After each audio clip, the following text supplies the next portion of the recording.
నమస్తే. ప్రస్తుతం మనతో పాటు సీనియర్ జర్నలిస్ట్ దాము బాలాజీ ఉన్నారు. ఆయనతో మాట్లాడదాం. నమస్తే సార్. నమస్తే. సార్, ఢిల్లీ లిక్కర్ స్కామ్‌లో కవిత జ్యుడిషియల్ కస్టడీలో ఉన్న విషయం తెలిసిందే. అయితే ఆమెకిప్పుడు ఛార్జ్ షీట్ విడుదలయ్యింది ఆమె పైన. అది యాక్సెప్ట్ కూడా చేశారు. అండ్ తనకిప్పుడు అంటే బెయిల్ వచ్చే అవకాశం ఉందంటారా? లేదంటారా? నిన్న కవిత మీద అనుబంధ ఛార్జ్‌షీట్ ఈడీ అడిషనల్ ఇదేసింది.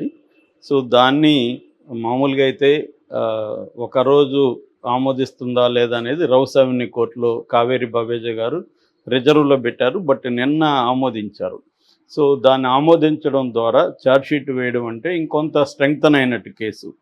సో, ఇందులో కవిత ప్లస్ 4 నేమ్స్ కూడా వచ్చాయి. ఆ 4 నేమ్స్ ఏమంటే చన్ప్రీత్ అనే అతను ఆల్రెడీ అరెస్ట్ అయి ఉన్నాడు.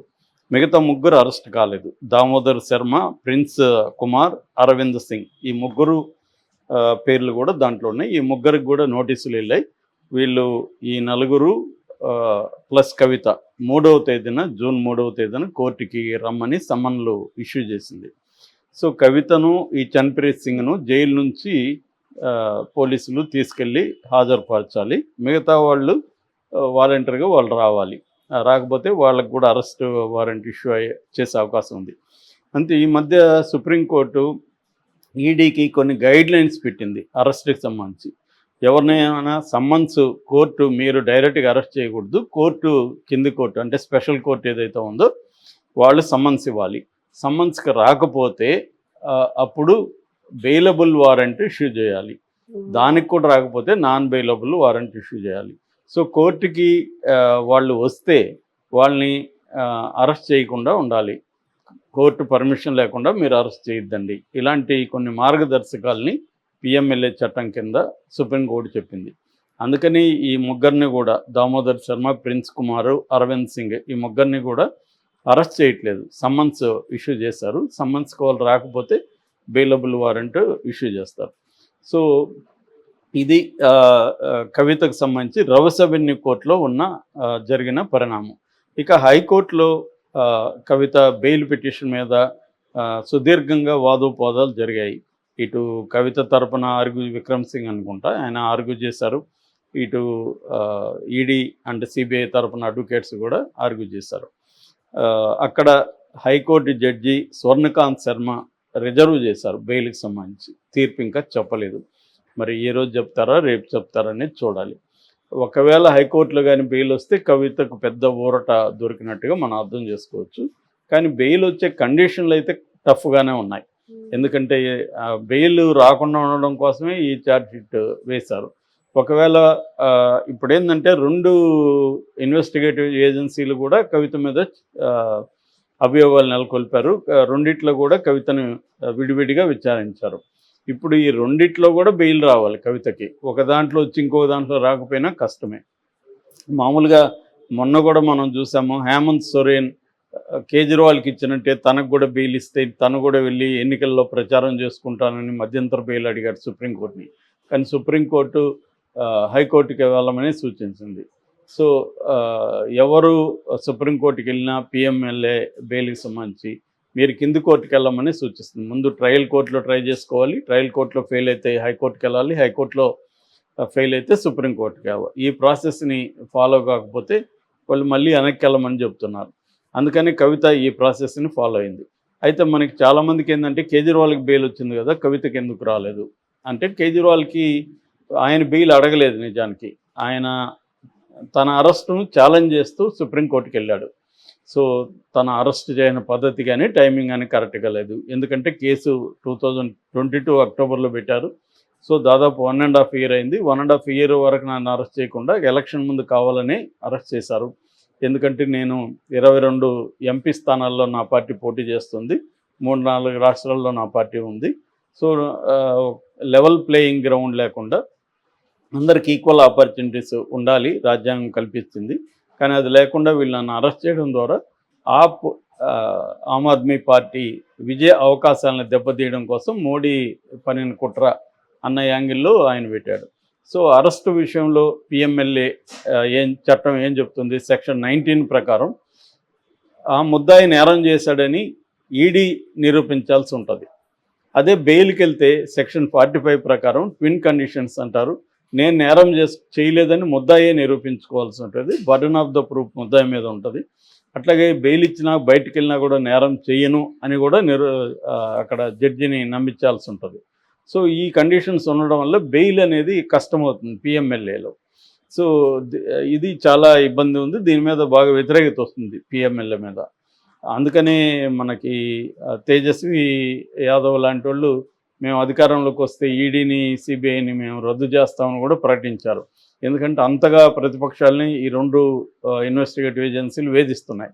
సో అందుకని అరెస్టు సరైంది కాదు, ఈయన అరెస్ట్ చేయడం అవసరం, ఈయన ముద్దాయి అని నిరూపించలేకపోయింది ఈడీ సుప్రీంకోర్టులో. అందుకని ఆయనకి అది కూడా మధ్యంతర బెయిల్, కండిషన్ బెయిల్ ఇచ్చారు ఆయనకి. అంటే సీఎంగా ఆయన ఫంక్షన్ కాకూడదు, ఈ కేసుకు సంబంధించి మాట్లాడకూడదు, ఇట్లాంటి కండిషన్లన్నీ పెట్టి ఆయనకి బెయిల్ ఇచ్చారు కేజ్రీవాల్కి. అది కూడా జూన్ 1 వరకే. సో దాని తర్వాత ఆయన సరెండర్ అవ్వాలి. ఆయన ఒక 7 రోజులు ఎక్స్టెన్షన్ అడిగితే కూడా ఇవ్వలేదు. సో కాబట్టి అది ఒక రాజ్యాంగ స్ఫూర్తికి భిన్నంగా ఏమీ సుప్రీంకోర్టు ప్రవర్తించలేదు. దాని మీద కూడా అమిత్ షా లాంటి వాళ్ళు విమర్శ చేస్తున్నారు. సో అదే గ్రౌండ్స్లో కవిత కూడా బెయిల్ అడుగుండొచ్చు కదా అని చాలామంది అనుకుంటారు. కానీ కవిత అడిగే పరిస్థితి లేదు. ఎందుకంటే కవిత ఏమి ఒక రాష్ట్ర పార్టీకి అధ్యక్షురాలు కాదు. ఆ తర్వాత ఆమె లేకపోతే ఆ పార్టీ విన్నింగ్ అవకాశాలు దెబ్బతీయడం అవన్నీ కన్విన్సింగ్గా ఉండవు. సో కవిత అందుకని అనారోగ్య కారణాలు చూపించింది. ఆమె తనకి ఐబీపీ ఉంది, తర్వాత తను మహిళలకు సంబంధించిన కొన్ని ఇబ్బందులు ఉన్నాయి, జబ్బులు ఉన్నాయి. సో అందుకని బెయిల్ అడిగింది. అది కూడా మధ్యంతర బెయిల్ అడిగింది. కానీ ఇప్పటి వరకు హైకోర్టు ఫైనల్ చేయలేదు. నాకు తెలిసి మోస్ట్లీ కవితకు బెయిల్ వచ్చే అవకాశం లేదు. సో దీంట్లో ఇంకొక పరిణామం కూడా చోటు చేసుకుంది. ఆ పరిణామం ఏంటంటే కేసీఆర్ పేరు కూడా కవిత చెప్పినట్టుగా నిన్న కోర్టులో వచ్చినట్టుగా ఒక వైరల్ అయింది వార్త. దాన్ని మోహిత్ సేన్ అని వీళ్ళ అడ్వకేట్ ఖండించాడు. అక్కడ రాలేదు. యాక్చువల్గా మాగుంట రాఘవ, మాగుంట శ్రీనివాసరెడ్డి వాళ్ళ నాన్న పేరు చెప్పాడు. వాళ్ళ నాన్నకి ఈ కేసులో ఉన్న వాళ్ళని నేను మా ఫాదర్కి పరిచయం చేశానని మాగుంట రాఘవ్ చెప్పిన దాన్ని కవిత చెప్పినట్టుగా ఇలా ప్రచారం చేస్తున్నారు అనేది కూడా ఆయన ఖండించాడు. బట్ అలాగా ఎందుకు వచ్చింది అసలు ఆ వార్త అనేది డౌట్. ఎందుకంటే కవిత ఢిల్లీలో తన రెసిడెన్సీలో కేసీఆర్కి ఈ లిక్కర్ కుంభకోణంలో ఉన్న వ్యక్తుల్ని పరిచయం చేసింది అని. మామూలుగా మనం కామన్ సెన్స్ ఆలోచిస్తే కవిత ఈ కుంభకోణంలో ఒకవేళ ఉంటే వాళ్ళ నాన్నకి తెలియకుండా జరుగుతుందా అనేది డౌట్. ఇప్పుడు కవిత కుంభకోణం అంటే ఏంటి అర్థం? Delhi liquor scam liquor policy తమకు అనుకూలంగా డిజైన్ చేయించుకోవడానికి కేజ్రీవాల్ని కలిసింది అని కదా. ఆయన కేజ్రీవాల్ని కలపడమే కేసీఆర్ కలిపి ఉండొచ్చు కదా. కాబట్టి కేసీఆర్ కూడా అడ్వైజ్ చేసి ఉండొచ్చు ఎలా డీల్ చేయాలని. ఏదేమైనా కేసీఆర్ పేరు కూడా ఎందుకు వస్తుందంటే మెల్లమెల్లగా కేసీఆర్ని కూడా ఇరికిస్తారా ఈ కేసులో ఈడీ? ఎందుకంటే ఎలక్షన్ వరకు ఒక రకంగా ఉంటుంది. ఎలక్షన్ అయినాక బీజేపీకి కానీ అబ్సల్యూట్ మెజార్టీ వస్తే మాత్రం ప్రతిపక్షాలు బతికి బట్టగట్టే పరిస్థితి ఉండదు.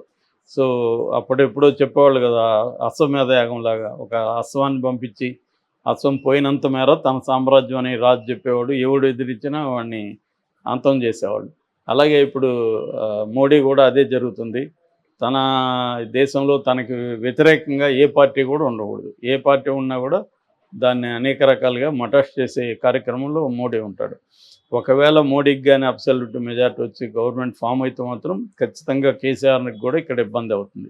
అందుకని కేసీఆర్ సంకీర్ణ ప్రభుత్వం వస్తుందని చెప్తున్నాడు. నిజానికి అది విష్ఫుల్ థింకింగ్. అంటే ఆయనకు వస్తే బాగుండని కోరుకుంటున్నాడు. సంకీర్ణ ప్రభుత్వం రావాలని దాదాపు ప్రతిపక్ష పార్టీలు అన్నీ కోరుకుంటాయి.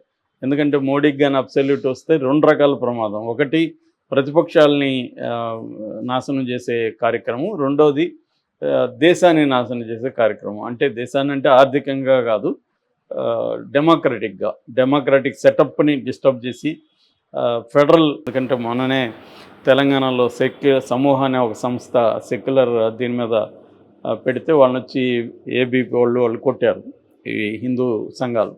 అంటే సెక్యులర్ అనేది బూత్ అయిపోయింది. సెక్యులర్ అంటే లౌకిక రాజ్యం, మతాతీత రాజ్యం. మతం అనేది ప్రభుత్వ దీంట్లో ప్రధానంగా ఉండకూడదు, మనుషులందరూ సమానమే అనేది కదా. అది కూడా లేకుండా చేయాలి. అట్లాగే కొన్ని రకాల బిల్లులు పెండింగ్లో ఉన్నాయి, సిఏ లాంటివి. వాటన్నిటిని అంటే పాస్ అయినా కానీ అమలు కాదు. వాటన్నిటిని అమలు చేసే కార్యక్రమం కూడా బీజేపీ చేయబోతుంది. రిజర్వేషన్లు, ముస్లిం రిజర్వేషన్లు కూడా తీసేస్తుంది. సో ఈ క్రమంలో ఇవన్నీ రాకూడదని వీళ్ళు కోరుకుంటున్నారు. ఒకవేళ అది సంకీర్ణ ప్రభుత్వం వస్తే కేసీఆర్కి బెటరు, సంకీర్ణ ప్రభుత్వం రాకపోతే మాత్రం కేసీఆర్కి కూడా ఈ కేసులో కూడా కేసీఆర్ని పెట్టే అవకాశం కనిపిస్తోంది. Okay sir, thank you.